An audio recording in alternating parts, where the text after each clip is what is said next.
Browns back at practice after a day off before they head to Indiana here in a couple days for joint practices. And one of the interesting things that came out of today was Freddie Kitchens talking about culture and trying to set a culture. He has had this team in pads.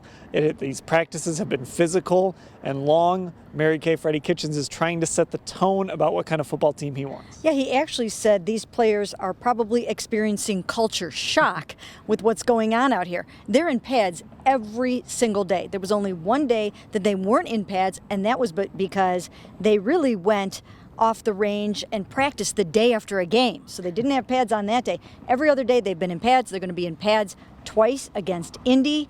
This is a very tough physical camp at a time when many teams are going away from that. They're doing, fewer padded days and things like that. So this is different than what people are used to here. Yeah, Scott, one of the things that Freddie Kitchens kind of said was he's trying to find out who's going to buy in, who's going to be a part of this, who's going to embrace this challenge that he puts in front of them. Yeah, if anybody thought that the Browns were going to maybe just ease into the season and kind of live off the hype, I think Freddie's doing a good job of making sure that doesn't happen.